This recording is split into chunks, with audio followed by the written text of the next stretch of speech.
The opinions in this podcast are solely those of the creators and do not reflect the opinions of the filmmakers involved. If you are of legal drinking age, feel free to have a drink with us, but please do drink responsibly. You're listening to Cole-astic Cinema. Hey, careful, man. There's a beverage here, huh? There is no pena, only soul. And you never once paid for drugs. Not once. With your host, Fabian Salazar. But they know, and they think that they don't know, but they know that they're not supposed to know that they know, you know? No. And Cole Butterfield. Honestly, you were kind of asking for your son to get shot. We were just riding on a fucking carousel. Where we talk about movies. Most of the time. With the spear of destiny. Because it's the spear of destiny, child. So come along for a ride and have fun. All right. Is that how we're going to start? Do you want me to open that for you? That's how we're going to start this episode off. Welcome to Cole-astic Cinema. We can't even get a fucking cheers right. Get a cheers now. right. Okay, sorry. My bad, buddy.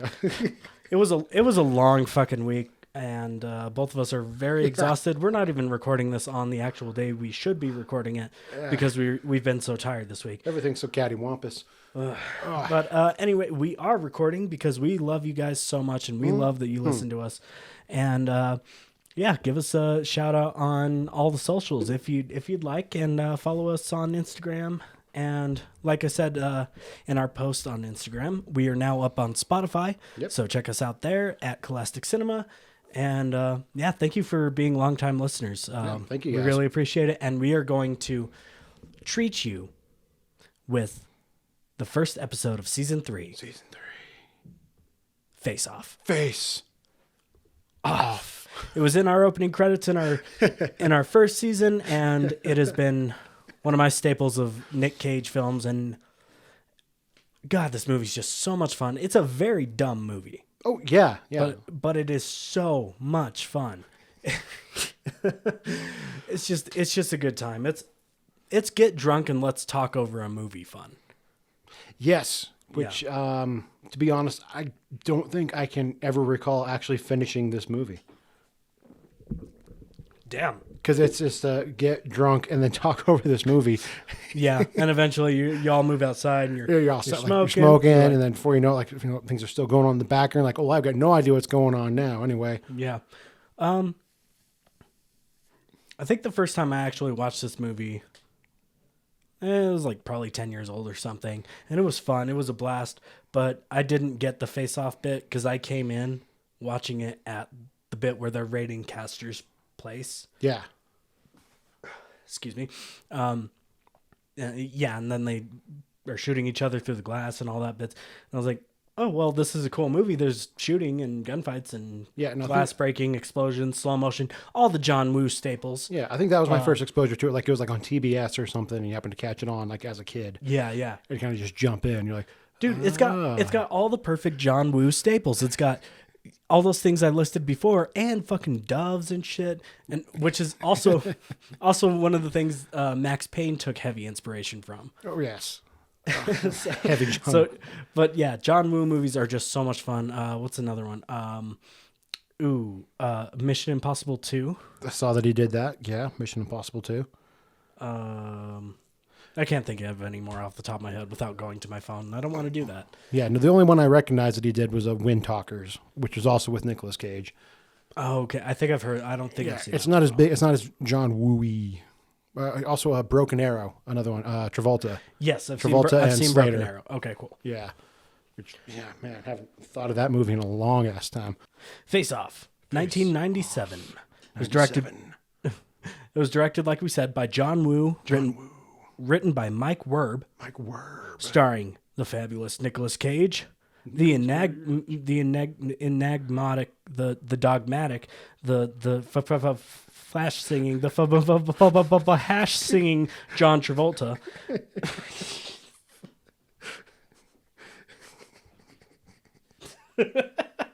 Anyway, also starring Joan Allen, who was in the Bourne movies, and Alessandro Nivola. And that's right. Also Gina Gershon. Yes, I was gonna get to that with like the supporting cast is stacked with like future stars and shit. Oh yeah. Oh yeah, that's definitely supporting cast is definitely stacked. Yeah, I don't have much written down about this because diving deep into like the trivia and stuff on this, like on IMDb and stuff. We were talking about earlier, just getting to know like the amount of people that take this movie really seriously and kind of just the ways of breaking down what seems to be just like not seems to be just it's just like a dumb fun action movie. Like the amount of people pulling all these like super serious things out of it was a fun and insane rabbit hole to go down on. It was, yeah. I think my final note before I just like gave up after trying to write anything is like people are comparing like this stuff to like Greek mythology where certain characters named like Castor and Pollux, and then also you also have like astrological signs and like where one is a Sagittarius and the other one's a Gemini, and how those are two opposing different fucking things or something like that. Based on because one is an archer, and what is the archer constellation? The fucking Sagittarius. Sagittarius is an archer, which means because he's also a cop. And what's the polar opposite of that? Gemini, kind of the two-faced person. Nicolas Cage, Castor Troy, and it just goes down. Yeah. Jesus Christ. Yeah, I had to pull away because like I felt myself being sucked. And they started bringing like the blood typing shit, where it's like you have a certain blood type because with their blood types are listed, and apparently Castor Troy is most likely diabetic based on his insulin levels when it's listed off on his paperwork. But like, John Travolta as the hero or like the universal donor, but Castor Troy is the universal receiver. And so because he's a universal donor and he's a cop, yeah, man. Jesus, this is ridiculous. This is more than I ever thought about Face Off. In my exactly. entire life. Which is why I had to pull away because like this is just it's like.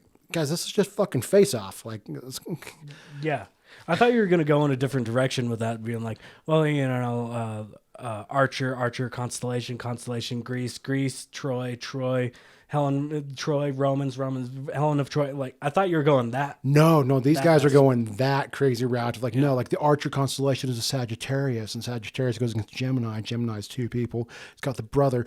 Also, the brothers in Greek mythology, you've got Castor and Pollux, both were Greeks. One was born as the son of a god, the other one was only born as immortal. They ended up fighting battles, didn't want to be separated, so they ended up sharing their immortality and only be able to visit each other during certain times because they're brothers, Castor and Pollux. And it's just, it makes you forget that it's just fucking Face Off. Yeah. It's Face Off. I wouldn't think about any of that shit watching the movie. No. It doesn't add any context to Face Off. No, this is completely unnecessary. It's like, just trivia. I like this movie. That's all you've got to do. You're not trying to, like, you don't need to.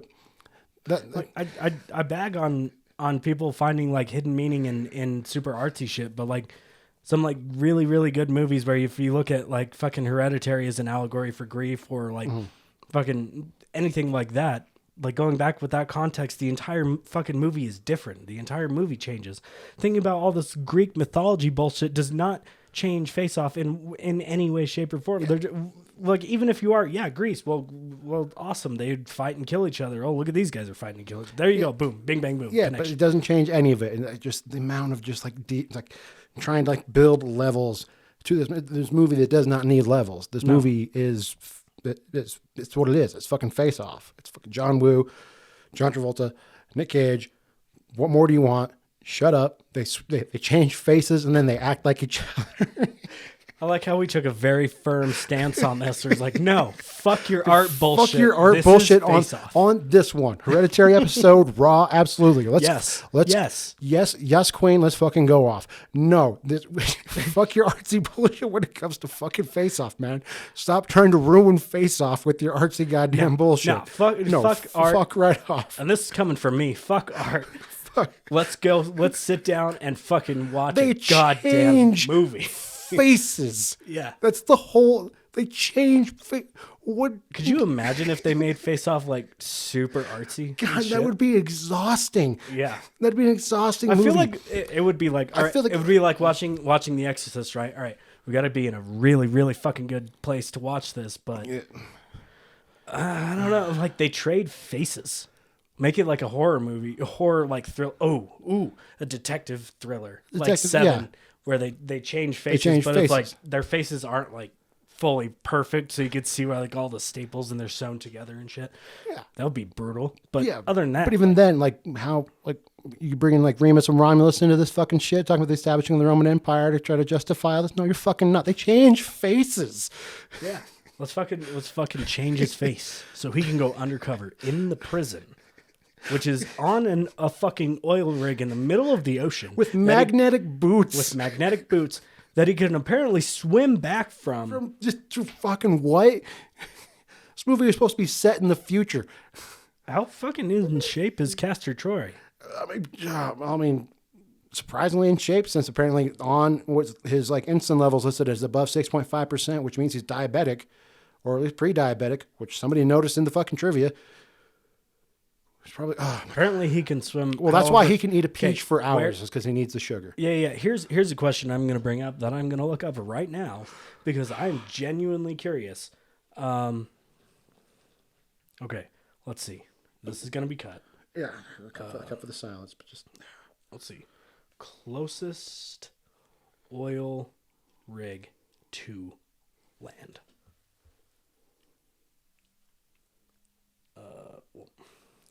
Oil rig to land from the ocean.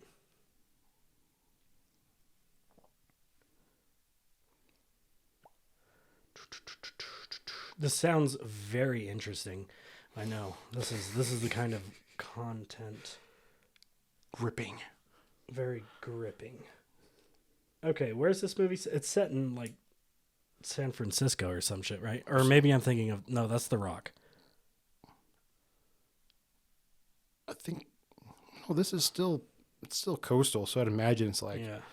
San Fran or some shit, or probably some sort of fucking unnamed future town because it's originally the script was written for the Oh future. no, but they bring things back. they're in Virginia. They're in because- Virginia. Yeah, because they're in DC. Oh, right. Yeah, because Archer works for the FBI. Yeah. Okay, so that means that's this oil rig off Virginia Beach. Okay, I'll reiterate. Which I'm trying to zoom in, but this thing is dog shit. This. I want that. Can I select that? Oh my good God. Yeah, I can't move it because it just zooms in. I can't like move it side to side. Look, this is fucking stupid.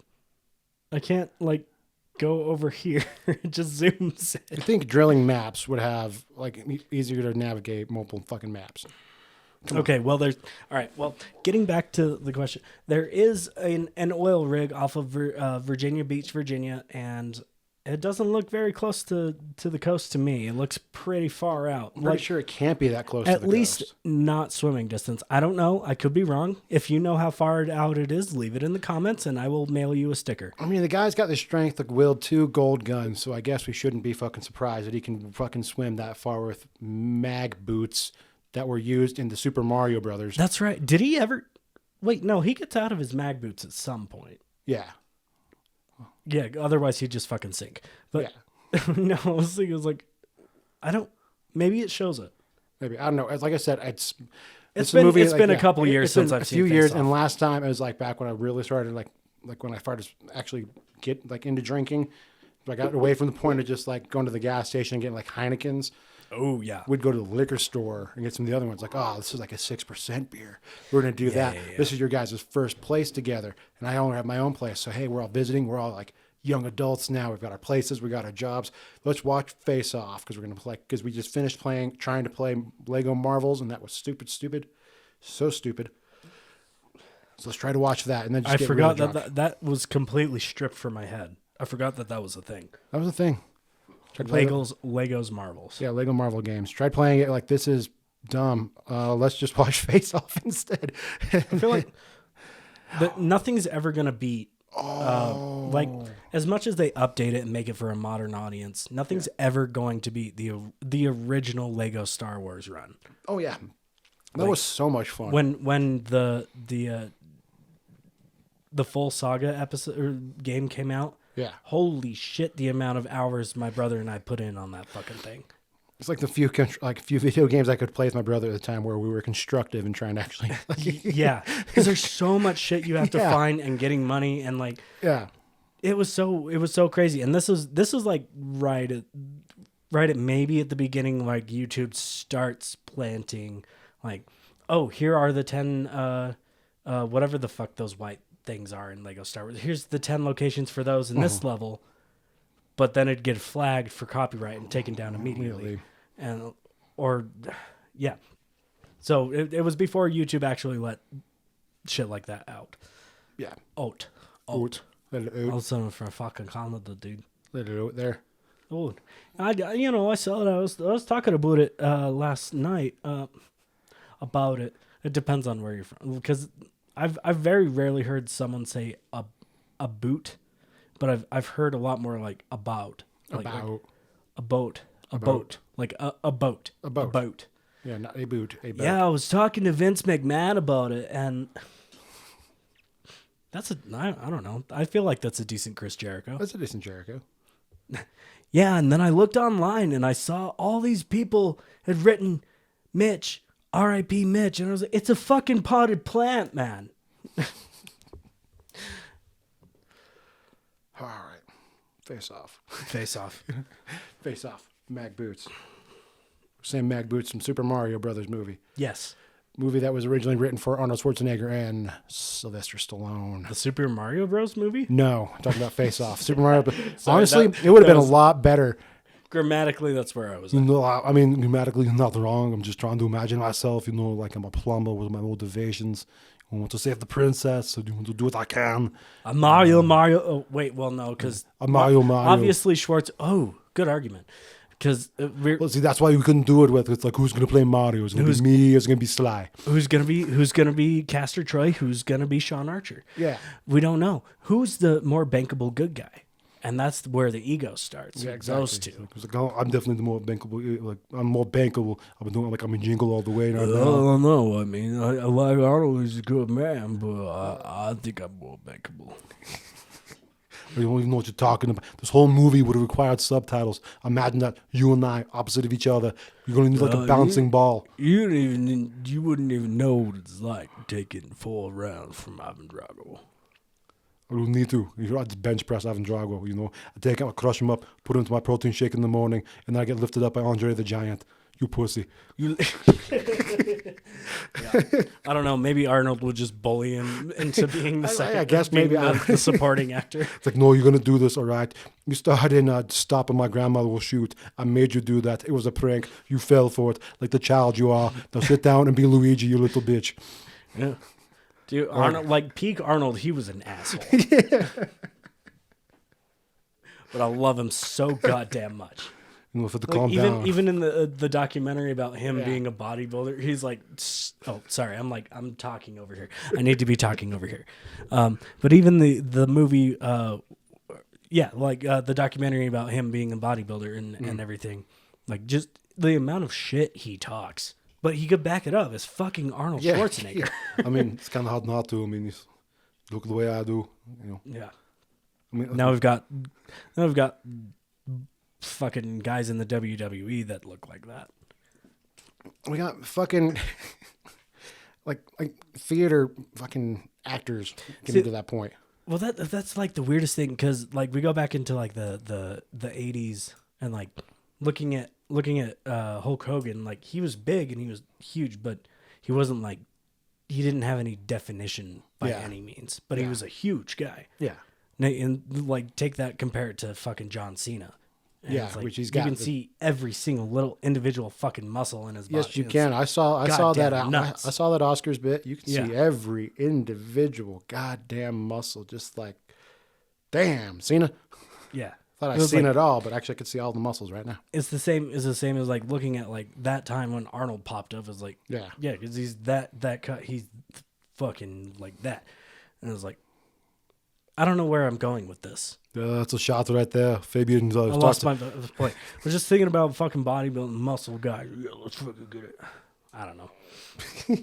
I lost my bit. Sounds very gay off the fucking start of that. Just thinking about bodybuilding, man. God damn. Just how hard their muscles are. And I mean, just it's each individual little muscle. fine. Every vein. All right, getting back to Face Off. Face off.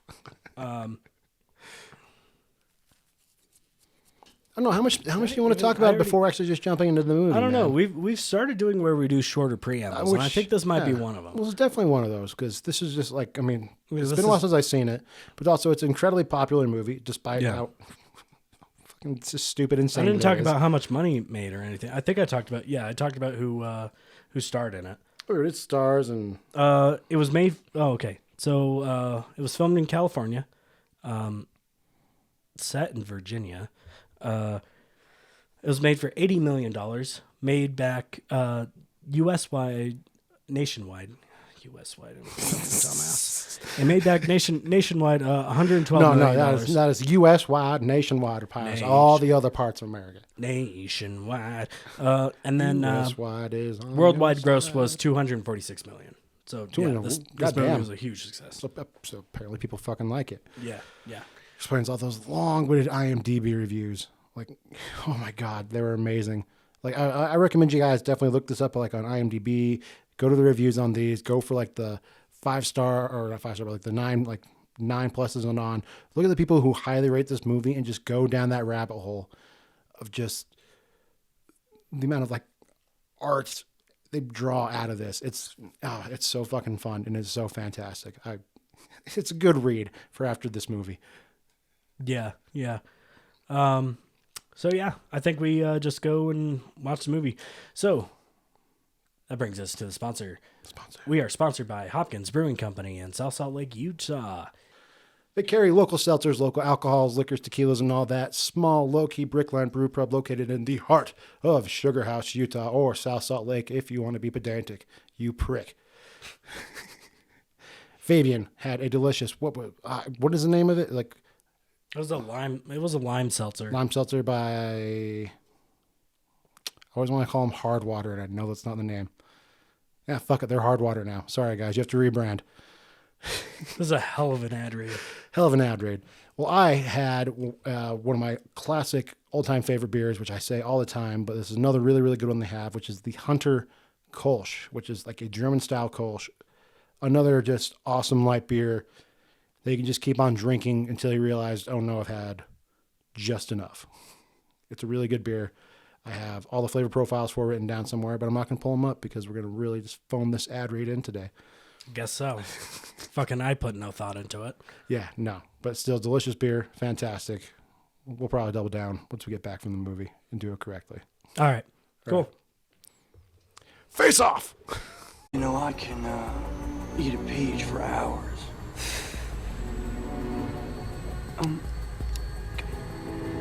If I were to send you flowers, where would I, no, wait, let me rephrase. If I were to let you suck my tongue, would you be grateful? On that note, All right. Face off. face off. Just an amazing, dumb, fun movie. Just one of the best. Turn your brains off and let's watch an action movies. Oh, no, for It's sure. got I noticed all the that. beats, explosions, gunfights, doves, slow motion, Slow motion doves. slow motion doves, slow motion doves. Slow motion doves. Good big old gunfight. All the great John Woo staples. Over the top acting. And it's just so great. It's so dumb. The score, just guiding you through the entire time. Just like, Yeah. this is sad. It's building. It's even like it's just as good as I remember it, but also I noticed a handful of new things, and we'll get into them when we get into our notes. Hell yeah. But yeah, I want to redo the ad read because I was fucking peaking again. It was like a wave. Like, Yeah. I was in the car, and then I peaked, and then it came back, and I was like, all of a sudden I'm too high to record. What the fuck? And that's the power of drugs. Okay, all right. And so Face Off. Off. I guess let's just dive right into the notes. I'm going to try not to do that every single time we say face off. Face off. off. Face off. Face off. So my very first note is just the supporting cast, like the amount of actors who just got launched or were like just right about to get noticed. Like, Yeah. it's just crazy. Like we got Gina Gershon, the director of Her, I think, the dude with the one dead eye. Oh shit! Yeah. Who played Gershon's brother? Right. I don't remember his fucking name. Dubicek. Who am I kidding? I have it written down. No. But yeah, Thomas Jane. Thomas Jane making an appearance. The guy who played Andy Belflor in True Blood. I know him as Andy Belflor. I don't know his actual name, but he's the guy in the prison who is like, we're gonna get out. Out. Yeah, that guy. Okay. So yeah, he's I in wonder True why he Blood. looked familiar. He's also in 8mm. Nicolas with Cage. Nicolas Cage. And I thought the I guess the warden kind of, the main prison guard guy.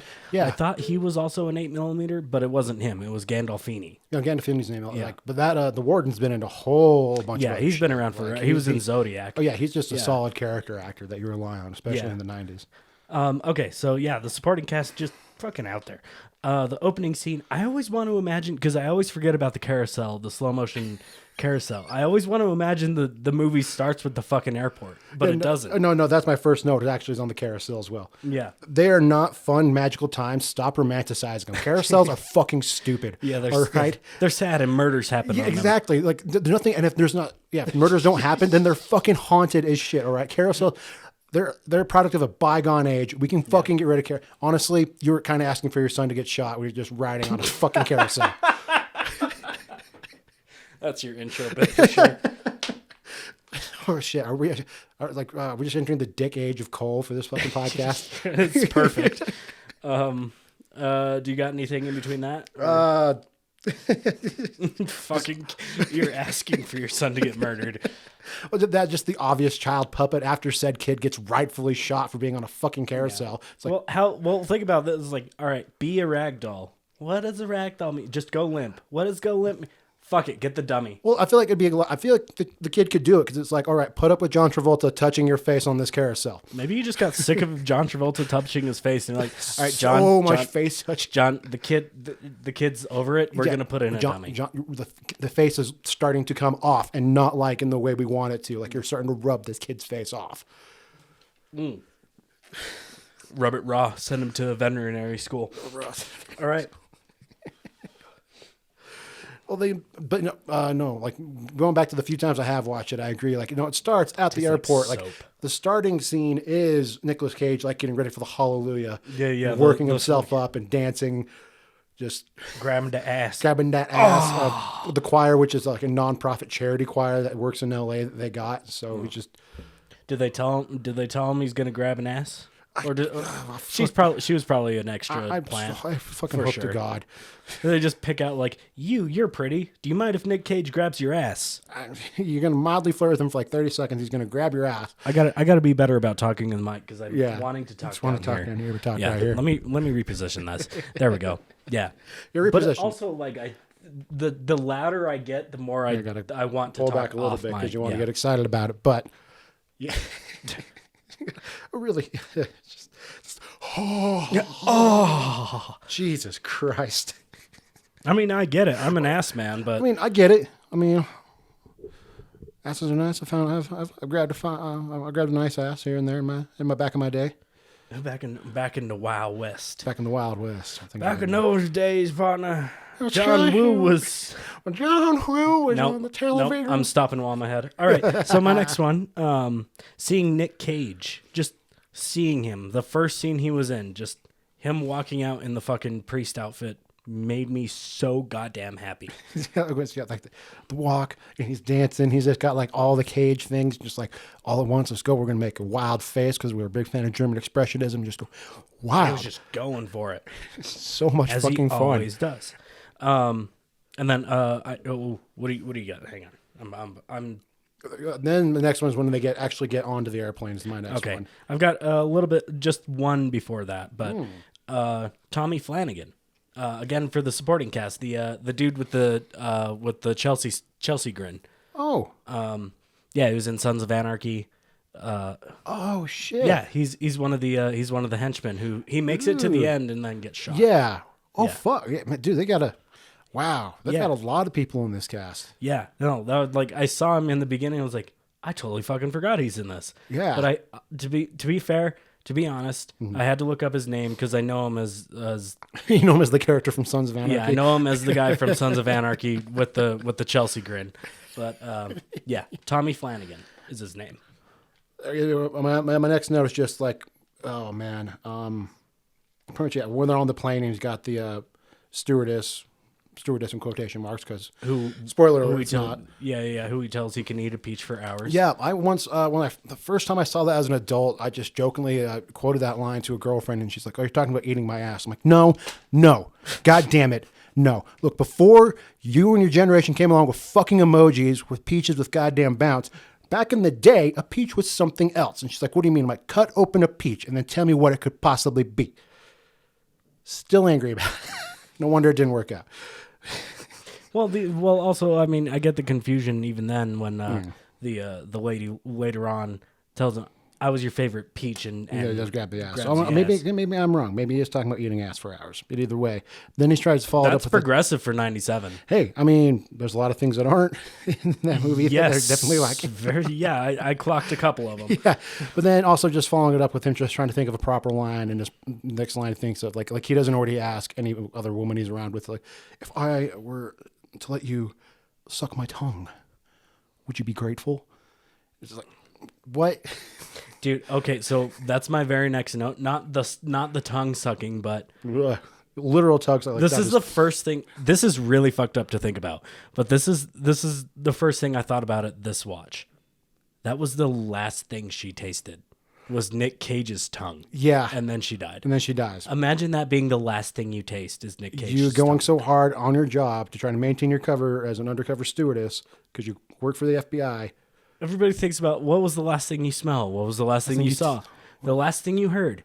The last thing you felt? No, the last thing you tasted. It was fucking Nick Cage's tongue. And I sucked on it. And was I grateful?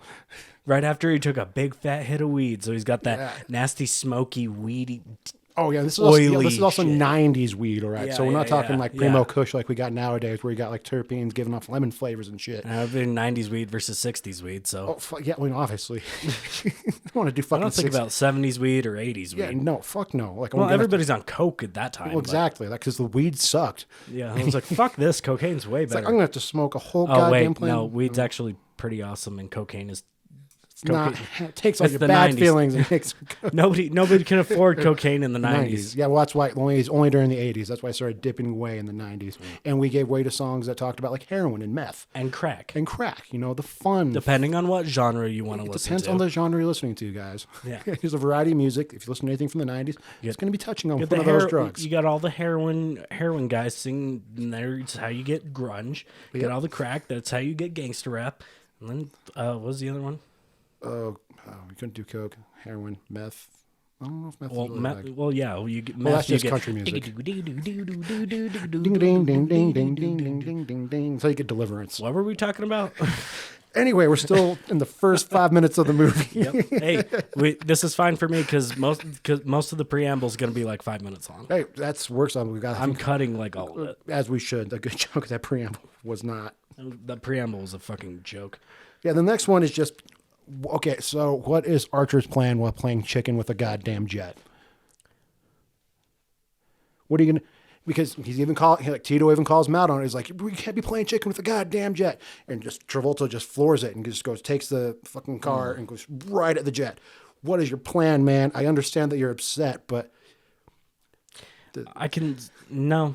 I mean, I'm trying to think. I'm trying to rationalize some way by saying like maybe he could ram into the front wheel and the front end of the jet, like. it will dip down. But then, Dip like, down, you're still like- gonna be like, But no. even if you bail, you're still like underneath, like where the plane. Well, I mean, if you're going fast enough and you just go like straight through it, like maybe you could get maybe, between. But no, there's no possible way in hell a fucking just a basic ass Humvee could run through. Could run. See, this is why I had my mic over here. Could fucking run through a goddamn jet wheel. No, the Humvee would be fucking Yeah, smushed. it's fucking- I mean, they'd both be wrecked, but he'd be dead. He'd be dead, and then Archer would be fine. Yeah, like it, I mean, maybe he would have gone out the front since he's not wearing a seatbelt, but then also the fucking neck. I'm thinking way too much about it. I do not think you're thinking just the right amount because he clearly was not thinking playing chicken with the goddamn jet. No. And this is 3-day scruff beard Archer, so he's clearly not Clearly been thinking running on about like. Also, he shouldn't be on this fucking case. He's too fucking close it. to He's it. way too close to it. Way too fucking He close. should have been taken off a while ago. Long time ago. Yeah, way before his son got shot. Yeah, he's clearly obsessive to the point where like Sean Archer, like he was now known and identified by Castor Troy Enough to where he knows where he's going to be with his son to take him because he's out. one of the few fucking assholes taking people to a goddamn carousel in 1997 Yeah, with a fake mustache. with the fake mustache, which was actually a tribute to The Killers, also I think by John Woo, starring Chow Yun-fat, because Nicolas Cage is a huge fan of Chow Yun-fat, and like Chow Yun-fat was supposed to be in this movie, but he ended up not being able to make it, so they replaced him with Margaret Cho. Yeah. So, but yeah, who's supposed to be in it? And also, yeah, those were. It would be cool seeing Chow the Yun-fat Killers. in this. Yeah, but then see, then we would need a bigger part. Yeah, I mean, if you're getting Chow Yun-fat, you gotta fucking get him in there. Yeah, Yeah, there's no point in putting him in a movie without giving him a fucking part. a to be fucking in. part. Yeah, so like, yeah. Unless you're fucking Dragon Ball Evolution. Anyway, Then you just make him. Oh, oh Jesus. yeah, Pollux. I said Pollux had a clob. Like, so his gun. You played GoldenEye, right? GoldenEye Nintendo 64. Yeah. So the machine gun, the KLO 1313, it's the clob, because it looks like clob written out. Oh, and of course he's got Yeah. one. You see, I wrote it on there.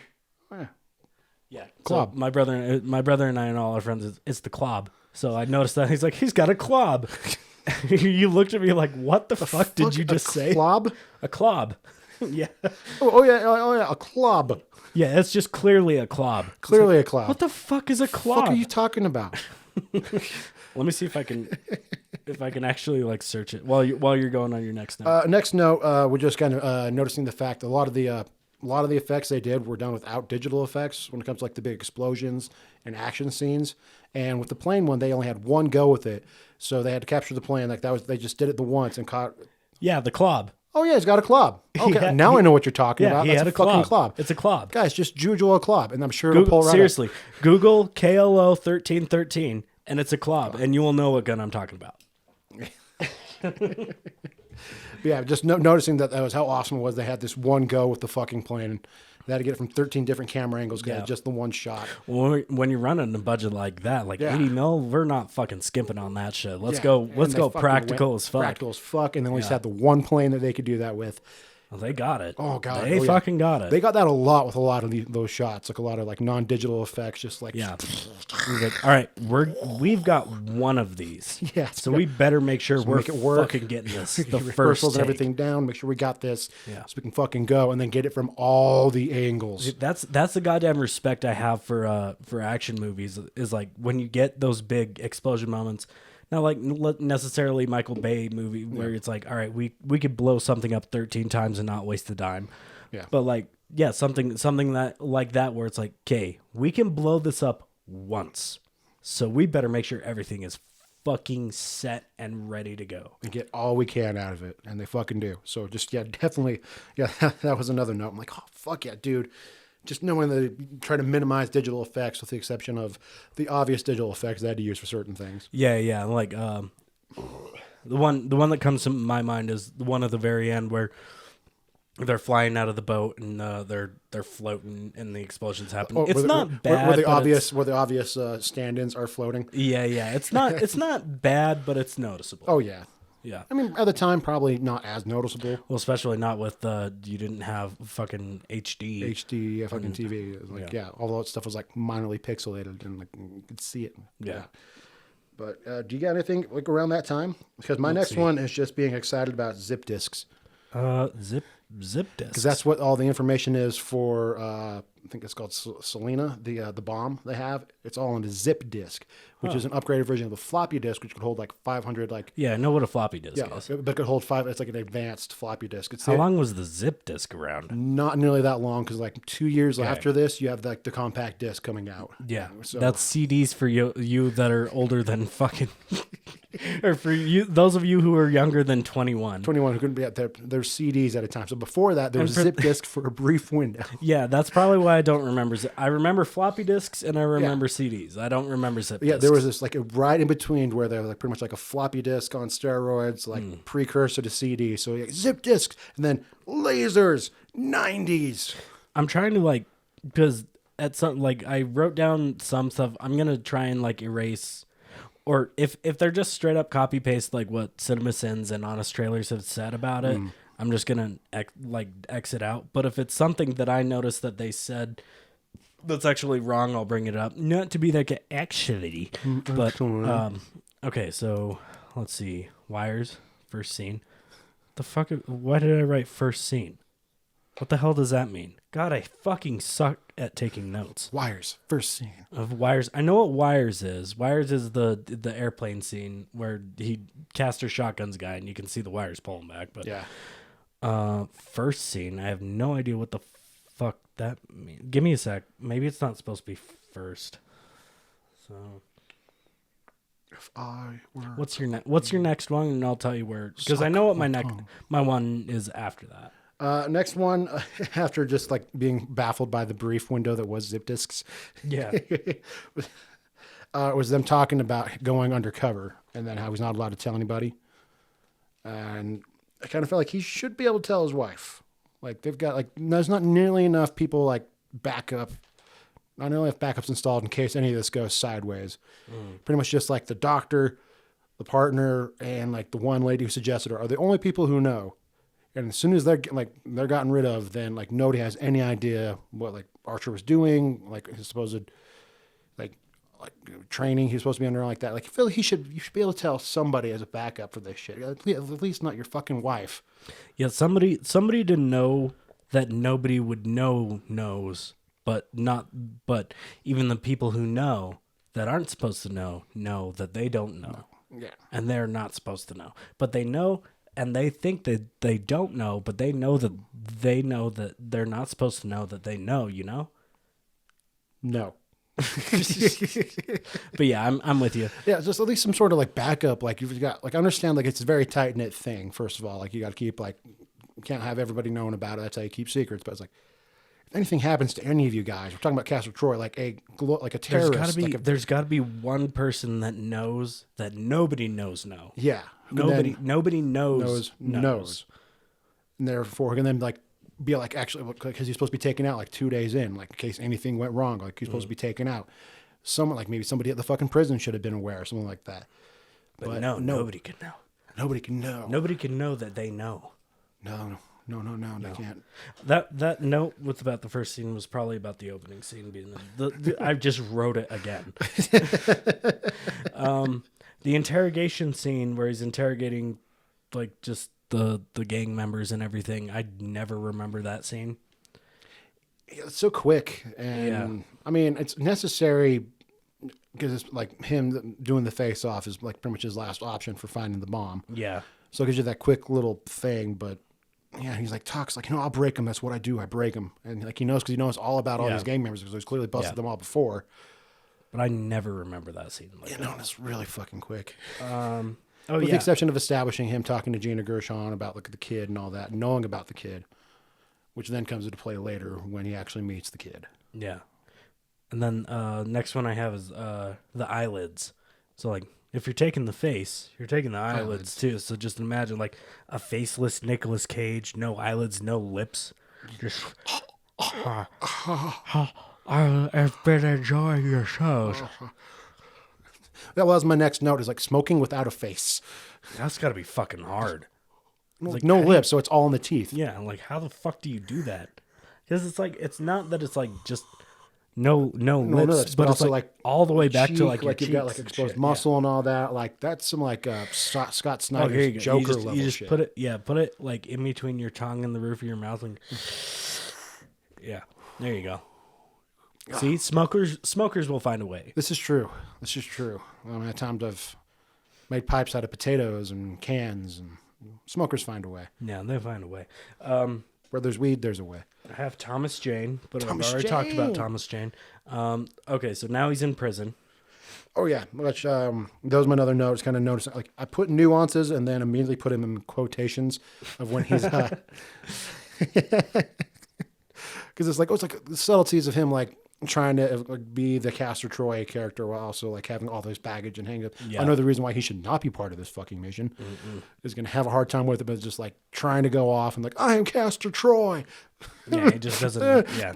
It's like you're not doing a very good job keeping your cover with like the brother who never leaves his fucking side. Like, No, the brother clocked him immediately. yeah, no, you've got to go full fucking bore on this shit, and you didn't, and that's why you got clocked immediately, and that's why you ended up getting stuck in prison.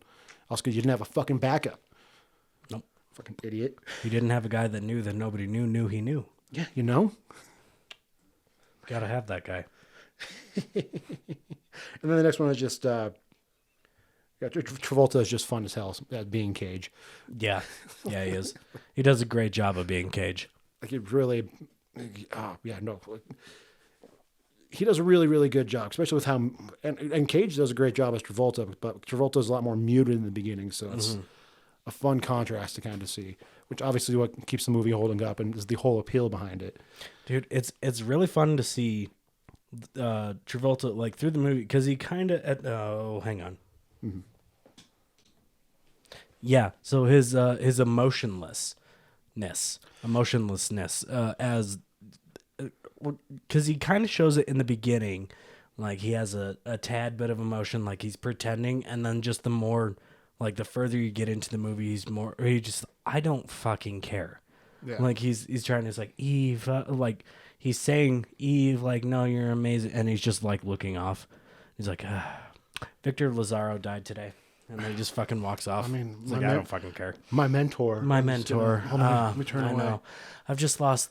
You're the only family I have left, and he's just so emotionless. Yeah, it's so good. Oh yeah, it's fucking brilliant, dude. That is so much goddamn fun. It's fun. It's fun when being emotionless. It's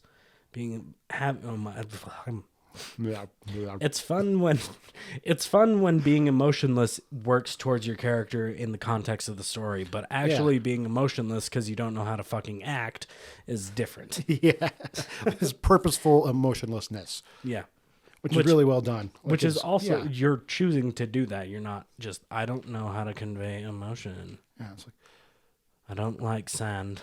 Of course. Nah, he's made a resurgence. He's better now. Okay. So after that, oh, wait, what do you got? So the next one was mostly why, like, the TV and the sketchy ass prison, which also, what the fuck is this fucking prison? It's the future. This is where the future aspect for a lot of things would make a lot more sense. Like you're like able to do face off kind of level shit. The fact that you just have like this, they mentioned that it's not involved with the Geneva Convention, which that has nothing to do with like civilian crime or like that's for war crimes and shit. Yeah. So that has nothing to do with the fucking prison system, but they still make the point of noticing, like, just so you know. It's Guantanamo Bay, but they can't say that Guantanamo Bay exists yet. So it's just like, oh, yeah, no, we're just this. Yeah, we're just an oil rig. Off the coast of fucking Virginia. Yeah. Okay, so I've got a new idea for a bit. I don't know how well it would play over, but anytime we talk about the future... Yeah, it's just Squidward. Future. Well, because it's the future. That's why. But it's also not the future because they wanted to make sure, like, John Woo wanted to set it in the present, present at the time.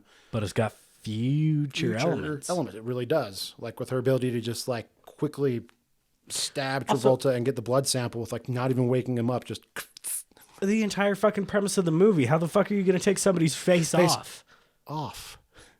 Well, and then like the magnetic boots in the fucking prison, like that's also a kind of a future-y fucking thing where they're able to tell like about each fucking like the positioning of like the GPS on the boots for every prisoner with like a fucking label on it on the computers, which all looks so goddamn old now. It's fucking hilarious. Yeah, it's all like a whole bunch of future classic, shit. Like those classic '90s keyboards, the white. Oh, there's classic thick motherfuckers. I'm playing Oregon Trail on that shit. What do I got next? Oh, You've Got a Visitor. So yeah, You've Got it when Travolta first walks in with his face on. Oh, you mean after Cage immediately blows his cover on spying on his brother? It's like you're pathetic, and then walks away. Yeah, like an idiot. And then the Castor walks in with Travolta's face, and yeah, no, that moment's always so good to me. Oh, it's a fun reveal. Ooh. Hey, you are good looking. Just That is, it was a fun fucking reaction and really sets Nice. the tone with like, oh god, you can immediately see just how Cage's face drops. Like, It's a nice gut shit. punch. Yeah. Let's see. Credit to Travolta for being good at playing Nicolas Cage. Yeah, Travolta, he's not a bad actor. I think. No, I He's don't. not a great actor. I don't know with him. I feel like he had a reputation as being a pretty good actor, but maybe I don't know. Maybe it's all just Scientology bullshit. I don't know with Travolta. The only movies I can think of, they're not good movies, and he's not necessarily the greatest. Like I'm thinking of all Travolta movies that I saw as a kid, like Look Who's Talking. Not necessarily a good series of films. He's not necessarily great. Swordfish with Halle Berry and Hugh Jackman. It's another stupid fucking movie. Yeah, that one's the only reason that movie should be shown is for Halle Berry's boobs, but that's about it. Even then, it's like a whole 30 seconds. Jesus, that movie is insane. Yeah, That's an insane movie, and not as fun as this insane movie. It's dumb. That's another dumb fun one. Which I have there's a line by Vinnie Jones in that movie that I fucking love. It's like, I know what you're thinking. If that bad guy were to shove that gun up my ass, would I stop screaming before he gave me a bullet? Well, Sonny, if you hear something like that. Jesus. Yeah, it was something dumb like that. It was like, can I fit that rocket up my ass? He's just like talking to a hostage. Oh my God, Vinnie Jones. Jesus. Yeah, no, I love Vinnie Jones. I'm the juggernaut, bitch. Let's see. My next one is Joe Bob Briggs. Shout out to the that's greatest, a while. greatest horror movie TV host in the world. That blew my mind to see. Those of you who don't know who Joe Bob Briggs is, look him up. He's been acting and hosting movies for the past ever. So I think the 90s was when TNT gave him his Monsterverse TV series. I think he was hosting before that and acting before that. He's also in Casino. Yeah, he's awesome, and his knowledge of the film and media universe is just unparalleled. Oh yeah. One of the greatest hosts to ever do it. Oh, definitely check it out, guys. You owe that to yourself. That is some awesome shit. And that was a fun surprise new thing to see in this movie. Just seeing him and having to pause it and rewind it. When like, he first holy paused it, fuck. I'm like, okay, I guess the guy just kind of looks like him. I'm like, okay, I can kind of see it. And then when he finally turns around after you take note, I'm like, holy shit! Yeah, it was like, take his boots. Take his boots. Well, Whoa. that's what got me, because I didn't see him when he was from the side saying Yeah. like, well, Castor Troy. I'm like, yeah. And he's like, all right, take his boots. I'm like, that's fucking Joe Bob. Oh, that fucking scene is all. Well, that's kind of along my next fucking note. Like, next note is involving that scene. Yeah. So this guy, the guy before him from Sons of Anarchy, True Blood. Yeah, True Blood, whatever. I'll take One's clearly more gay than the other, and I'm not talking about True Blood. Got you, just Sons of Anarchy fans. Gary. He just takes some brief motivational speech of a guy he's like been shocked out of his goddamn brain. Yeah. Like to the point where it's like puking up and stuff. It takes just like, Yeah, I he just was want to let you fucking know gonzo. that I didn't sleep with your wife or your sister, and I'm sure that your wife loves you very much. I will help you now. Yeah. Out. Meanwhile, inside his head is ringing more than my ears right now. Yeah, it's fucking. There's more static going on than fucking 1990s television. Like after the broadcast ends, just.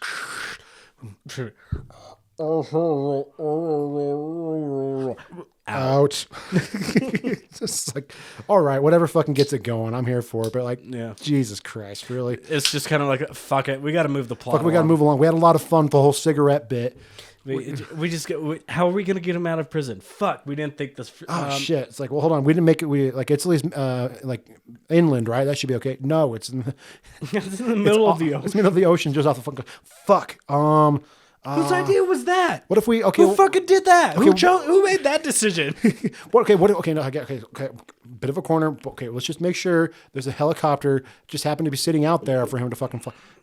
We're not doing. Is he gonna fly the helicopter? Well, I mean, I'm going to guess because he's technically John Travolta, and John Travolta always has to fly shit in a lot of his fucking movies. Yeah. I mean, he can fly. He's an FBI agent. He clearly has the training to do that. So we're not going to give him that, though. Fuck.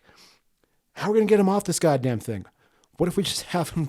What if he just jumps off? He just jumps. Dodges a whole bunch of gunfire from a helicopter. Fucking high up and oiled and... Yeah, those things are stupid fucking high. I don't. Looking up in the trivia, they had just for this stunt alone, they had to get professional high divers, not just the normal stuntmen in standings. Yeah, professional high divers, because that is a stupid amount of height. That if you fuck up, you are fucked. The water rips your body in half. Yeah, water. Oh, that soft little fucking thing that we shower in and drink and shit. Yeah, no, that could also just turns out if you hit it fast enough, it's just as bad as slamming into concrete. Yeah, it's fucking water. That's okay because he is Castor Troy. No, he's but not Sean really. Archer. He's Sean Archer.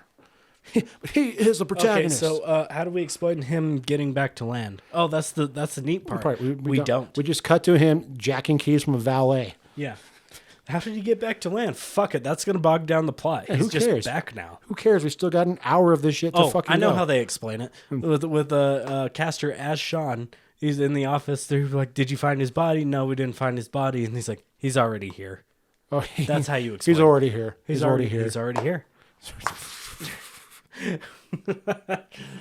Well, then he's already here. You don't...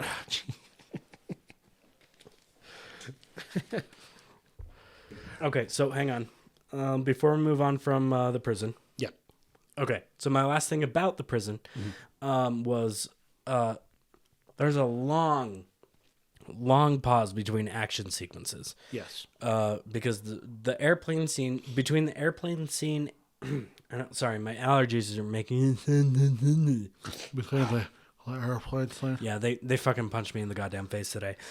Between the airplane scene and the prison escape scene, that's like 30 some odd minutes of film time. Yeah. Yeah. So it's a very long time between action sequences, but every action sequence between that's like 15 minutes at max. Yeah. So I appreciate the movie for that, being like, okay, here's your plot, and we're done with that bullshit. Okay, we're done. You guys be happy with the explosions and the slow motion and the goddamn... We're all on board now? And the fucking doves. We're all on board? Do you know how much doves cost? They're stupid expensive. Unnecessarily expensive. They're pretty much just bleached pigeons.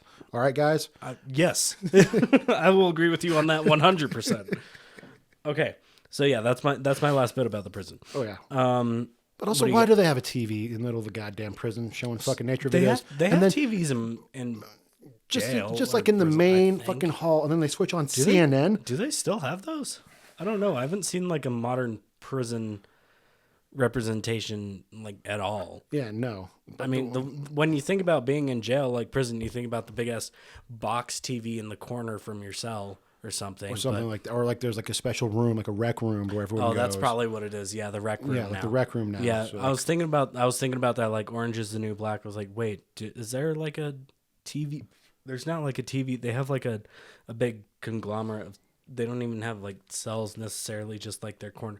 Oh, the rec room. The rec room. Okay. Yeah, probably the rec room. But they Yeah, just it's have probably like, the rec- but also they're gonna play CNN, just Yeah. news position right in the fucking middle of that shit. Yeah, of course. It was like, Why wouldn't you? Well, because they've been doing nature things the entire fucking time, but now that it's relevant to the plot. How else are we gonna know that the bad guys got one up, or whatever he says? He's like, our team's ahead, or something. Or it's something that's like the ball is now ours, or something like that. Yeah, the right? ball's in our court. The ball's in our court. Yeah, it's like something. God damn it! Hit it right on the nose. Right on the fucking nose. Way to go! With just oh god, and just the cockiness, and the carrying himself with the swinging arms. Oh my god! Walking in with the sunglasses and shit. Yeah, constantly wearing sunglasses everywhere he goes. All right, what do you got after that? Next one is just noticing all the diving and flipping. All the unnecessary diving. Dude, but it's so cool. Like when they're getting low and then they do a flip onto the side and shoot sideways. Fucking even like shit. in the towards the very end, like he's like they're pointing at each other, and then he just flips. Yeah, and then there's a gunshot. Dude, it's so fucking cool. It's just like a shout out. If it looks cool, it doesn't fucking. It's just like a shout out back to fucking Galaxy Quest. Like, does the flipping help? He's dusting himself off. Everyone is diving. If you have a gun, you're diving as you fucking shoot. You're either diving or running. Yeah, or if guns are going off and you're not running, you're diving out of the way of that, or a flip, or some combination of all fucking three. Honestly, like when that last shootout, when Cage is low and then he flips for no fucking reason. That shit is so cool to me. Just like, hold on, I'm just going to prove to everyone. And he starts shooting on his back. This shit's so cool. Like, in my opinion, like that shit, like it's so dumb, but it's so fucking cool. Like, I love me artsy movies. I also now see why dumb fun action movies. I now see like whenever I'm playing a so first-person shooter, I get pissed off if there's not like a dive or duck fucking option. It's like, well then what am I doing? Dude, replay Max Payne. Is there a dive and duck option? Well, yeah, you dive through the air in bullet time. That's right. It's bullet time. They modeled Max Payne after John Woo movies. That's right. So replay through Max Payne. Like if you're gonna replay through any of them, replay through 3. 3 is so good. I was recently trying to 100% 3. It's really fucking hard. I got really close. I might re-download it and play it more when I'm in the mood. But I played so much of it that I'm like, all right. I'm done. Something else is out. Just gotta dive. Just dive. Yeah. It's fun. Max Payne. Re-download Max Payne 3. It's a fucking blast, dude. Oh man. My next one isn't until way later. I just watched the movie. Oh, same here. My next one gets to that fun little scene where we realize that Hyde's in the movie. Yeah, that's my next one too. that scene aged very well. Oh, did they play that at the trial? Yeah, that scene aged very well. Where Danny Masterson, who is he in jail? I'm pretty sure, for 2 counts. 2 counts of sexual assault and rape, I think, or something like that. Or played a rapist in this movie. Yeah, this is like one of his early movies too, and tries to. Yeah. So that scene aged well. Oh my god, fucking, and it's also just out of nowhere too. It's like, geez, well, I guess. Yeah. Well, it factors into a note I have later. To the Chekhov's fucking. Yeah, Chekhov's good. Chekhov's switchblade. Chekhov's notes. Chekhov's nuts. Chekhov D's nuts. Chekhov D's nuts. And then I have another line that aged well. Victim blaming. When he's like, "Well, look how you're dressed," and it's like, "Yeah, blame me." But I get attacked by a she's rapist. Like, I just nearly got. It's like, of course, Dad. I just nearly got raped, and it's my fault. And it's my fault. Yeah, I was like, yeah, that's 100% victim blaming. Yeah. Dress like it's Halloween, and be prepared to have ghouls try to get in your pants. Like, I get what he's trying to say, but it's not victim blaming. Yeah, no, it's pretty much victim blaming. Yeah, like just like, well, if you didn't dress like a whore, then people wouldn't treat you like a whore. Yeah. And that fucking bullshit. When it's just like, she's just dressed like she's in the 90s. Let her do this so when she gets older, she can cringe at all the photos of her dressed up like this in the 90s. She's pre-emo. Yeah, exactly. Like, just let her be emo for a little bit. Let your kids go through these stupid fucking phases so when they get older, they can look back and go like, oh my God. Yeah. It's like, look at how I used to dress. Holy Jesus Christ. Shit. But yeah, it is victim blaming, and then he immediately gives her a knife. It was like, yeah, self-defense. Was like, a knife's kind of extreme. Like, maybe a taser would be fine too. But how prevalent were tasers back in the 90s? I feel like the old lady in Die Hard had a taser. Yeah, well, that's true. And that was 83. This is true. But I guess, yeah. Castor Troy. But it's also Castor, so yeah, that's the thing. But also Chekhov's knife. Chekhov's knives. So, and then so my next one fits in perfectly. Sympathizing with the enemy. So they both living in each other's skin start sympathizing a little bit. Like Castor a little bit less so than Archer, but like Castor he saves Archer's daughter, and everything, and gives her a knife to protect herself. So he's kind of doing it a little bit, and he goes, as much as he can. He goes to Michael's grave, and you can tell he does feel bad. Yeah, because to the extent Castor can feel bad about that. He's like, oh, and I've done these people, I've gotten to know them. It was like you can see it in the beginning of the movie, like, fuck, oops. Yeah, it's like, shit. And then he goes to the grave and he can't even look at it. He's like, he's just kind of like staring off, like I can't look at it. Yeah. So you know he feels bad, but I think that's the only thing in his life that he regrets. Yeah, because it was an accident. And he was like, well, which what he says is like, it was an accident. I was trying to kill you. Yeah. But yeah, so I think that, and then a lot of Archer just getting to know the gang and like being in that situation, like he sympathizes with them way more because he has emotions. He's not a fucking sociopath. But he's also no longer divorced from the situation where before he was like an FBI agent, and these are just purely criminals. And then now he God damn it, we're doing this again where we dive deep down into a dumb movie. We're thinking about it so much. Well, like those people do like all the people who like rated this movie and written stuff about it, like how hard, like I told you earlier about all the like Sagittarius, Gemini bullshit and the blood types, where one is a universal donor, one is a universal receiver, just diving deep into this stupid action movie. That's the thing about Face Off. Like, it is just at its core, it's a dumb, fun action movie. Yeah. But it's also like, that being said, it's also good. Well, especially it's a good movie. Well, it's also because the premise itself, like even when you're just like drinking and watching, having a good time, if you actually take a second to try to like, as silly as it is, the ramifications and the psychological things that would go on with switching faces. Yeah, the and places. enemy you've got to know your entire life. Who killed your son? Literally walking a mile in somebody's shoes now because you have their fucking face. And like, kind of body, but that's body. glossed over. It's not the name of the movie. Body Off. Body Off. I'm going to take his body off. But like it really does kind of like doesn't force you, but you can when it comes to such a dumb movie. Yeah. And maybe as a way of just like like counteracting the, you know, how long is this movie? Like 2 hours long? It's decently long. Yeah, like 2 hour movie of just shutting your brain off for 2 hours. Immediately you got to turn around with like, okay, brain was off. Now we got to justify this. The psychological traumas of having to deal with living within your enemy's shoes and identifying with your enemy. It's so layered, right? It's got all these layers to it. Like, yeah, is it a movie I could have on in the background and be doing other shit like house chores, laundry, cooking? Absolutely. Is it a movie you can sit down and fucking analyze? Yes, Yes, also. it is.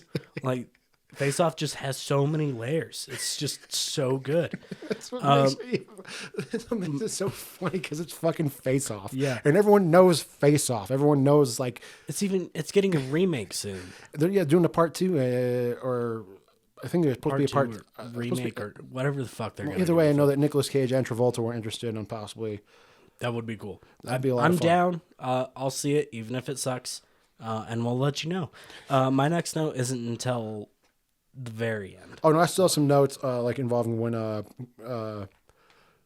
Archer shows up at the little hideout of Dershowitz or whatever. Okay. One-eyed I've guy got- says. I've Mostly, got no notes there. Don't introduce your kid to Castor Troy, even if it is his kid.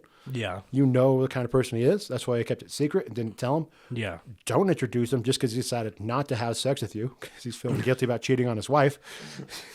Because this is again, it's not Castor, it's fucking Archer. It's Archer, and he. but she does has not. emotions. Yeah, but she does not know that. So like, don't introduce him to Castor Troy. Like you're like, doing a he's- good job as How a would mom. that fucking conversation go if it was Castor? Like how? Like what was your plan there? Yeah, like he's just gonna. What do you hope to gain out of this? Like he's just gonna turn over a new leaf, stop being Castor Troy. Yeah, this it's incredibly like, oh, you have narcissistic sociopath. Yeah, just like 90% of everybody else I know. Oh, you have a son now. You have to fucking grow up. Oh, okay. I'm already in my late 30s murdering people. How am I going to grow up? Oh, you know what? You got me there. I'm gonna stop everything I'm doing. I'm going to stop being a murdering Sasha. psychopath that wants to blow up LA. That's actually no, it is LA.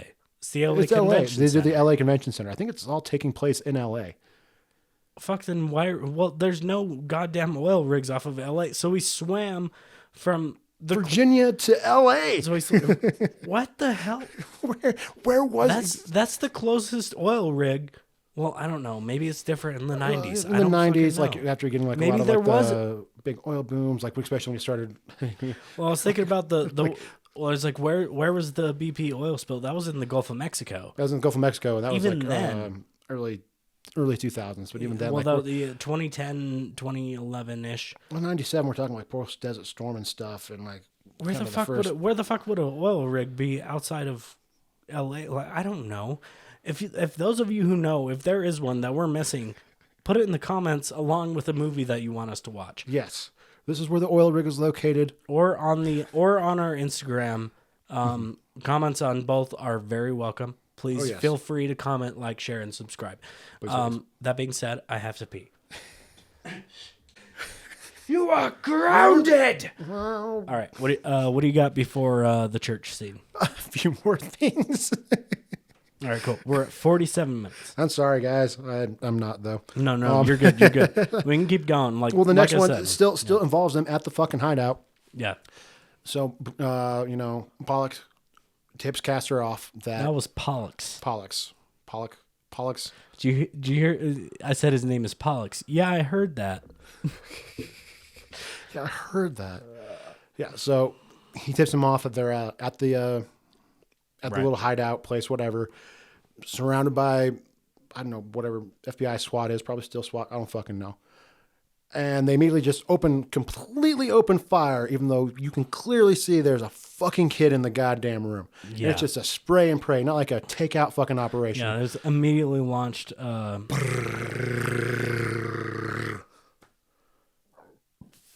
Like, I can't even think of, like, will they launch? I think they launch a couple flashbangs in or something. No, it's like a flashbang at once that goes off, and then one in the room with Castor, and then the just kid. and then just fucking open up on everybody else. The one time you see somebody with trigger discipline is when Archer's running with the kid and tells him not to shoot. Don't shoot, and he's like, "Okay, fucking kid, all right, not taking." That's the one fucking guy. One time, and then the he one guy immediately that gets has trigger boned for doing the right fucking thing. Yeah. It just, oh man. And then just like the whole, also just being blown away that this is clearly a future movie. Yeah. Because he has noise canceling headphones where there's an entire gunfight going around him. Headset can cancel out. And all he hears is what I think might be Olivia Newton-John covering Somewhere Over the Rainbow. Because it's definitely not. I'll take your word for that. It's definitely not Judy Garland. I think I read it might have been her in. Might be Deborah Reynolds. Doesn't have enough fucking like a trill vibrato behind it. No. Yeah. Somewhere. I don't know. I only said Debbie Reynolds because I was thinking of Fear and Loathing for some reason, but go on. Well, also clearly future. Oh, how do we not have Fear and Loathing on the list? Do we not have Fear and Loathing on the list? No, that might be up for next season. Ooh. Yeah, Fear and Loathing's such a fun movie. Backcountry. Get stuff here. This is backcountry. Fucking Benicio just like growl whispering everything. That's You took too much, man. And then obviously still during the shootout, you have the brother and sister kissing. Yeah, like I heard that they were brother and sister earlier in the movie, and I was like, okay. And then that kiss me was like, oh, maybe that was somebody else. No, because then as soon in they reassure it like later at the end. And neither does a sister. It's like, what? So one of the well, because also diving deep into the trivia, one of the things that was kind of mentioned, especially with that was a Star Wars level of you kiss your sister like that, man? You kiss your sister with that mouth? That's all right. That's that kind of leads into some like behind the scenes stuff, where it's all just like trivia or fan guesses. But the guess was actually a lot of fun. Oh, guesses here's a on fun one side. fact. You made out with your sister, man. But supposedly, Sasha, the brother, and Castor, supposedly based on based on some trivia that I read, they engaged in a threesome. That's why she also kind of makes a face when he says, "I need your brother." Like, oh, because like clearly Castor's like he's got a variety of fucking fetishes. Castor was in her and he was in him. Probably. I mean, unless they're all swapping. Oh, yeah. Which is already kind of fucked up, but also kind of opens up the character of Castor Troy as just being very just like clearly already a fetishist based on everything he does, like when it comes like how he stares at the feet. I don't like this. Can we move on? This is making me very uncomfortable. I'm sorry. Did you not like Game of Thrones? No. That's just one of the, I don't know if it's a theory, but I think that's supposed to be like some sort of trivia behind it, is that's also kind of to explain the relationship between like the brother and the sister. Like, it might have been a bit more, because there's no way you can play that off as just a simple family kiss. That is, no, that's a smooch. That is a goodbye, my love. That's a, kiss. I'm dying. Yeah. Goodbye. Like, there's like subtle tongue in there and shit. I should just suck on my tongue. Yeah. Would you be grateful? That's a, Yeah, that's an unfortunate It's thing that I not got to Jamie read. humping Cersei in a tower bad, but it's It's up uncomfortable, there. but definitely kind Yeah. of expands more on the character of Castor Troy, kind of just being like this detached sociopath who's pretty much all about like gratification and his narcissism and pretty much just feeding off on all that. Yeah. Because I mean, it makes sense with the character. I get it, but it's still not uncomfortable, yeah. and you cannot put that in a 97 movie. No, it's gonna be stuck in my head for a little bit. Hey, you're welcome, bud. All right, next. Next. Hey, I had to look up shit on Patrick Wilson, all right? You fucking take this info. That's all right. Yeah. All right, you got me there. See, if I yell off mic, it's not as it's still kind of fluttery. It's not as fluttery though. No, I've definitely noticed the difference. Yours is way better because you got this giant ass fucking blanket I behind can talk me. right at it as loud as I want. Yeah, your flutter's a lot better. Mine's still bad because of that fucking wall. But that'll be solved soon. That'll be solved soon. Look forward to the differences, guys. Stickers to those who can actually tell the difference. Yeah. Those audio files that can tell how good our studio's getting. Leave us a like, share, and subscribe. Recommend a movie, and I might send you a sticker. Yeah. That being said, Oh, you're thinking about it. You're thinking about that little thing I told you now. I can see it in your eyes. well, I was thinking about stickers, but but I am thinking about stickers. And those of you who are longtime fans, I promise we will get you some stickers. Just leave us a comment, and I will message you back. I will. Yeah, they are in the works, guys. And we will get you some stickers. We will get you some Cole-astic Cinema stickers, and look forward to that. The Spotify and all that bullshit, you know what to do. So yeah, where are we at now? Are we out of the fucking gunfight in the uncontrollable incest apartment? Yes. Okay. Where we then get to freaking Archer breaking into his house, which has got a police escort around it. Oh yeah, I don't have notes for a long time then. Yeah, no. I was just watching the a movie lot for happened. a while. A lot happened in between that, man. Yeah. Like he goes and tries to like reconnect with Eve, his wife, and just trying to like. Yep. Even though they have guards, but they're very good at their jobs. Oh, very good at their jobs. In quotations at their jobs. Yeah, they could let a bleeding out Castor Troy, Let Archer, alone a bleeding out Castor Troy, played by Nicolas fucking Cage, into the house. How's he gonna be silent for 2 seconds? Yeah. And be like, I'm bleeding out. I gotta be silent and break into the sound. But I'm bleeding out. Oh, well, there he is. Yeah, it's like, it's gonna break the phone. I'll shove it in my jacket awkwardly. Nobody fucking heard that shit. Robin just gets away totally fine long enough and remains undetected long enough to hide in a hospital based on a hope. I hoped you'd be here. I hope. Yeah, how the fuck did he get in the hospital? Hospital shouldn't be that fucking easy to fucking get into a goddamn hospital. Why is it so easy for children to break into the Pentagon? But based on a hope. He Yeah. breaks into a hospital and chills there based on a hope. Yeah. That she'll follow the trail that she leaves with her future fucking needle where she's got to stab it into a guy and not pull anything out. Fucking lucky for him, she did. Yeah, it doesn't leave any bleeding. She didn't have to like leave a fucking like Band-Aid or anything. Just boop, boop, and out. Yeah, that's fine. And he wakes up for a second. I wake up out of a dead sleep when a hair gets plucked out of me. I've farted myself awake. Yeah. I snore myself awake constantly. Yeah, but like Like, being how the fuck do you wake you're up? taking or blood from me? Do you not wake up / not wake up from that? yeah, because it's a future syringe and so Oh, you yeah, don't yeah. know. It's a future. Sorry, I'm an idiot. It's a Future future syringe in 1997. the size of a fucking. I Also- don't know, a goddamn ice pick. Yeah, but she just happens to have it home. Well, she was pretending to use it as a pen. Yeah, but why did she just happen to have that at home?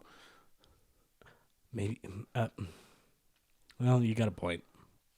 Maybe she hadn't gone to work that day, and then maybe it was later in the day. She's like, "Well, in the case I decide to trust him, I'll bring this syringe that looks like a fucking pen that I can pretend to use as a pen while he's sleeping and stab the fuck out of him." And then sneak off in the middle of the night. Let's go check this out. Based on the guy that looks like he shot my son, telling me that he's actually my husband. Guess I'm just going to try to do that because, things turn. I mean, Why are we poking holes in the plot of Face Off?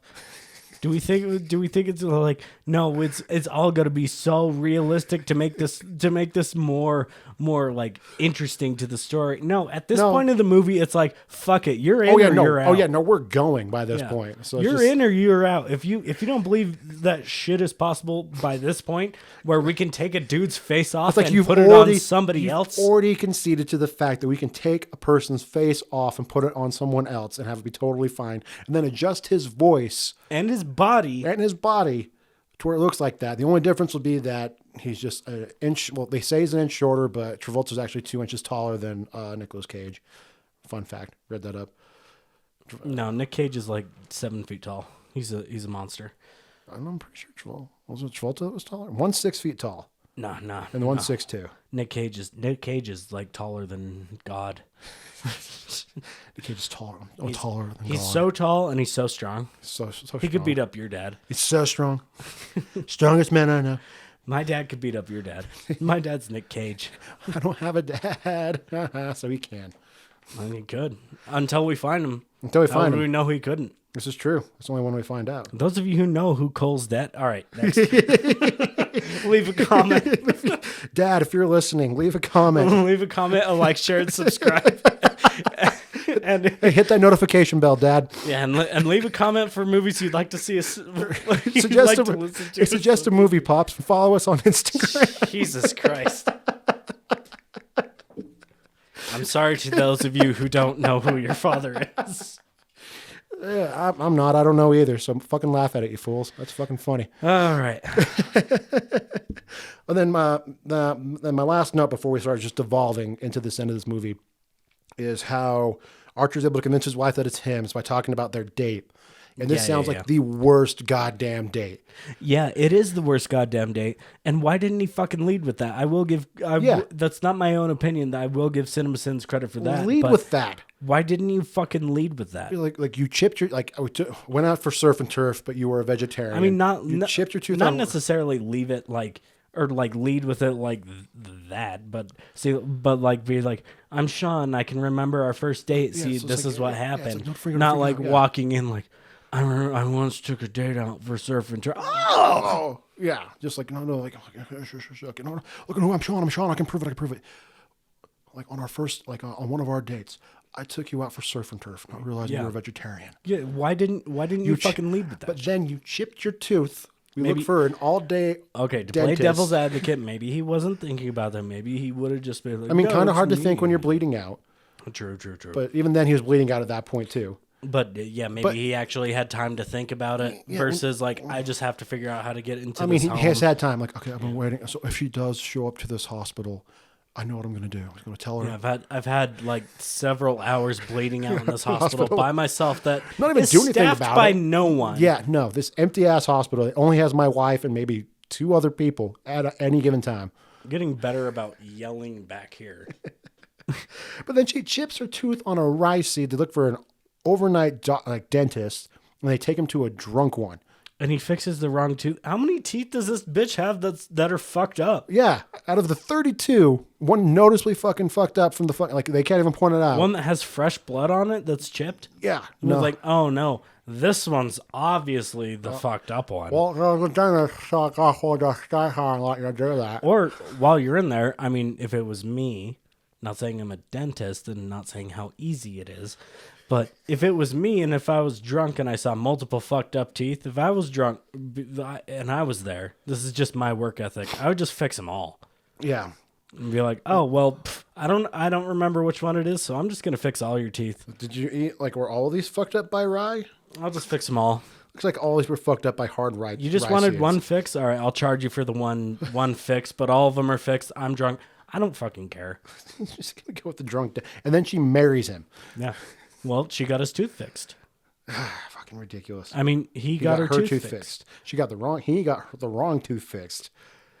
But he still fixed it. I mean, at least one of them. Also, like, wait, why are your teeth so fucking fragile? Well, she is a vegetarian. Yep. All right. I answered my own question. It was also like a 9, probably like early 90s, 80s vegetarian before like you have ways like supplementing any losses you can lose from like, eating these full diets that were built on that you don't necessarily think about being need. modern vegetarian and vegans. Yeah, it's sustainable now. Think about being a vegetarian vegan in the 80s, 90s. It's like, well, we don't have coconut milk or Almond milk or oat milk or any of that shit. You're not doing like cashew nut cheese or anything like that. No. Gluten free, like cauliflower pizza is like, not a I'm just eating thing. Like I think about it as like I'm just eating fucking salads and shit. Yeah, pretty much that's all I'm eating, and people are burning crosses in my yard because they really hate vegetarians at this point in time. I mean, they still do, but not to that point.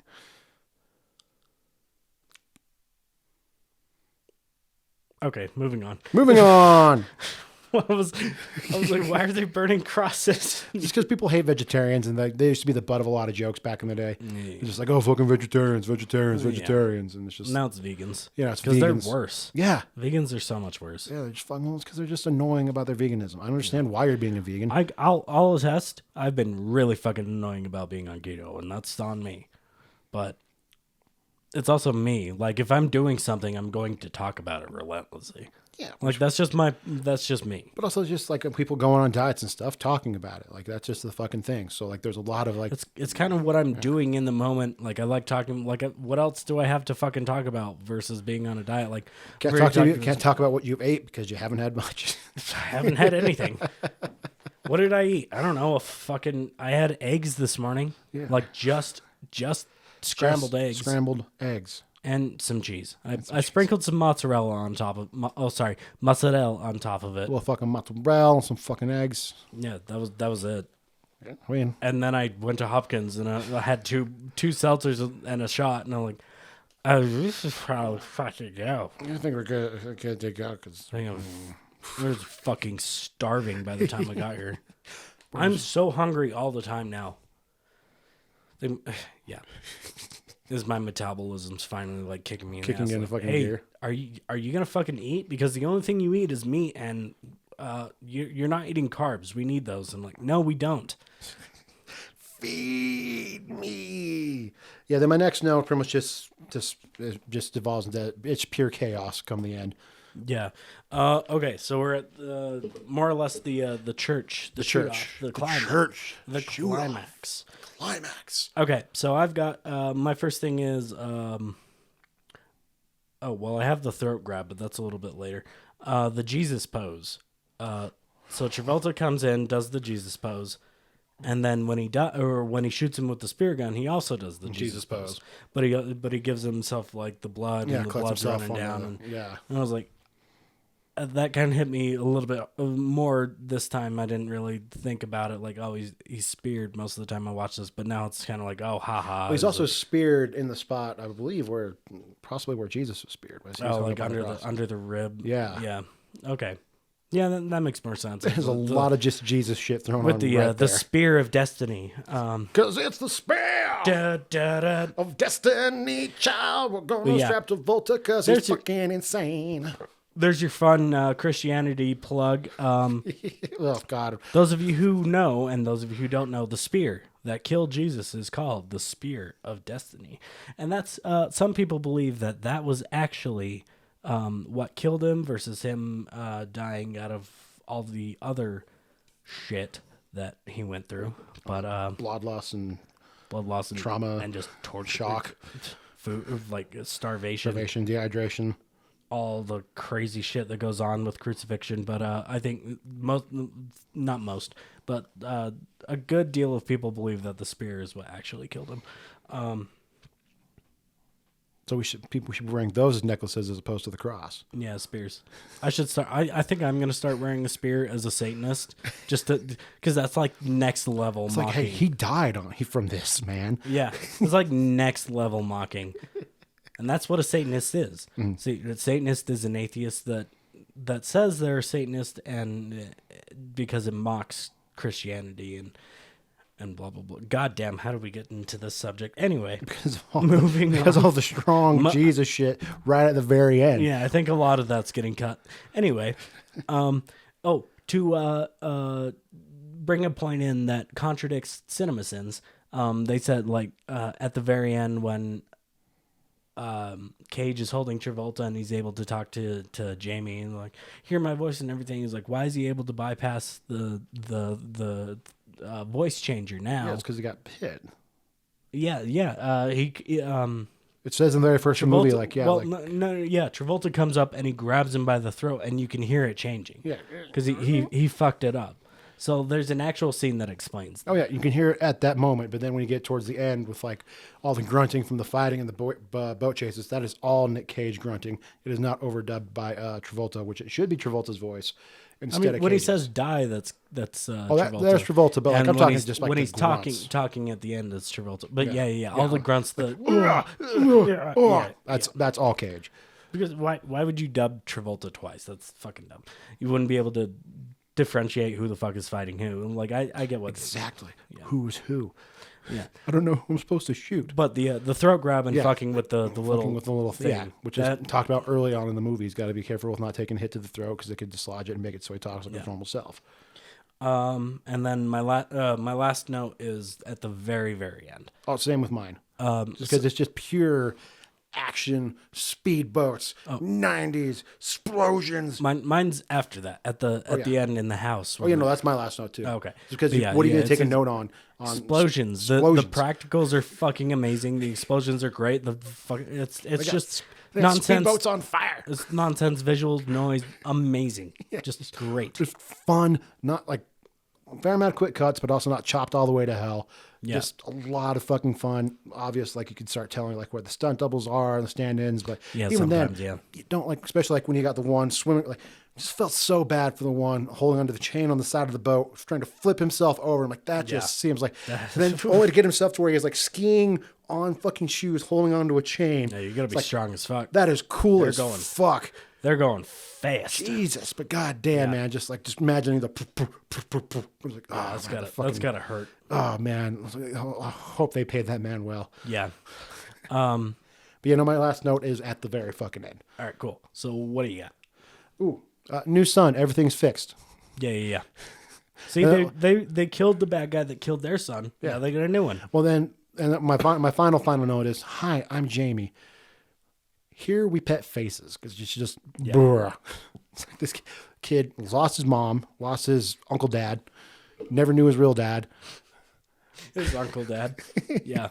Probably no fucking way. Yeah. No, Yeah, no way to tell now, especially with the way they were fucking behaving. What are you talking about, Uncle Dad? Yeah, Uncle Dad was great. Yeah, Uncle Dad was great. You He was should have fun. seen my brother. He had eyes that could touch.